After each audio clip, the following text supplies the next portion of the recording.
Shalom Bapak Ibu Saudara dan anak-anakku yang terkasih dalam Tuhan Yesus Kristus. Selamat pagi, selamat berjumpa kembali dalam program Satu Hati, Sapaan Tuhan Tiap Pagi, Jumat 13 November 2020. Kiranya berkat dan anugerah Tuhan selalu menyertai setiap langkah kita hari ini. Bapak, Ibu, Saudara, dan anak-anak yang terkasih, marilah sebelum merenungkan firman Tuhan, kita berdoa terlebih dahulu. Mari kita berdoa. Bapa yang ada di surga, terpujilah namamu kekal selama-lamanya. Pagi ini kami sungguh mengucap syukur atas hari baru pemberianmu. Dan saat ini kami siap mendengarkan firman-Mu. Berilah kami hikmat dan Roh Kudus-Mu agar kami mampu memahami kehendak-Mu dan mampu mewujudkannya dalam kehidupan kami. Di dalam nama Tuhan Yesus Kristus kami berdoa. Amin. Bapak, Ibu, Saudara yang terkasih, bacaan Alkitab sebagai dasar renungan pagi ini diambil dari Lukas 17 ayat 20-25 yang akan dibacakan oleh Ananda Berta, salah satu jemaat anak GKJ Condong Catur. Silakan Berta. Bacaan firman Tuhan pagi ini diambil dari Lukas 17 ayat 20-21 yang demikian. Atas pertanyaan orang-orang Farisi, apabila kerajaan Allah akan datang, Yesus menjawab, katanya, kerajaan Allah datang tanpa tanda-tanda lahiriah. Juga orang tidak dapat mengatakan, lihat, ia ada di sini atau ia ada di sana. Sebab sesungguhnya kerajaan Allah ada di antara kamu. Yang demikian firman Tuhan. Terima kasih Berta. Bapak, Ibu, Saudara, dan anak-anak yang terkasih di dalam Kristus, dari bacaan Lukas 17 ayat 20-25 tadi, renungan pagi hari ini diberi judul waspada. Bapak Ibu sekalian, kita sering mengalami suatu kondisi ketika apa yang kita harapkan terjadi di dalam kehidupan kita tidak terwujud. Dan sebaliknya, apa yang sama sekali tidak kita bayangkan justru malah terwujud. Sebagaimana seperti saat ini, kita berada dalam kondisi pandemi COVID-19 yang sama sekali tidak pernah kita bayangkan sebelumnya. Ada banyak prediksi tentang kapan berakhirnya pandemi ini. Tapi sampai sekarang, prediksi itu belum ada yang terjadi. Belum kunjung berakhir pandemi ini. Menghadapi kenyataan yang demikian, mau tidak mau kita harus senantiasa waspada dan hati-hati menghadapi semua yang akan terjadi dalam kehidupan kita di hari-hari yang akan datang. Kita tidak boleh lengah, kita tidak boleh sembrono, kita harus tetap patuh pada protokol kesehatan. Nah, kembali kepada bacaan kita tadi, di sana dituliskan pertanyaan orang Farisi kepada Tuhan Yesus tentang kapan waktunya kerajaan Allah akan datang. Orang-orang Farisi saat itu membayangkan kedatangan Mesias. Mesias itu mungkin seperti raja, pemimpin, seperti itu ya. Jadi Mesias secara politis begitu.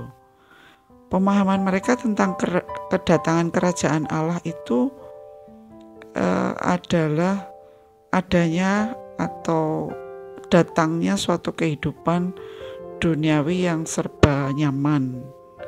Gambaran mereka tentang kerajaan Allah adalah seperti sebuah istana yang megah, yang menyediakan kenikmatan yang melimpah dan sebagainya. Nah, di ayat berikut dinyatakan bahwa Tuhan Yesus menghendaki agar para murid waspada ketika menantikan datangnya kerajaan Allah pada waktu yang tidak dapat diduga. Para murid diajarkan agar tidak terhanyut oleh ajaran palsu, tidak tergoda kepada tujuan hidup yang hanya sekedar mencari kenyamanan duniawi saja. Bapak, Ibu, Saudara, dan anak-anakku yang terkasih, apa yang dimaksudkan oleh Yesus dengan kerajaan Allah? Di mana lokasinya? Lalu bagaimana kerajaan itu dikelola? Kerajaan Allah berarti Allah meraja, Allah menjadi raja. Bagi Yesus, kerajaan Allah adalah kehadiran Allah di tengah-tengah umatnya. Dalam artian ini, kerajaan Allah merupakan suatu kerajaan rohani, bukan dalam arti duniawi. Keberadaan kerajaan Allah bersifat spiritual di dalam hati orang-orang yang telah menerima Yesus sebagai Tuhan dan Juru Selamat. Kerajaan Allah adalah suatu situasi di mana Allah hadir dan berkuasa. Lalu apa tandanya? Tandanya adalah kasih. Jikalau ada kasih, maka berarti Allah hadir di situ. Sehingga kita tidak perlu bertanya-tanya, kapan kerajaan Allah datang?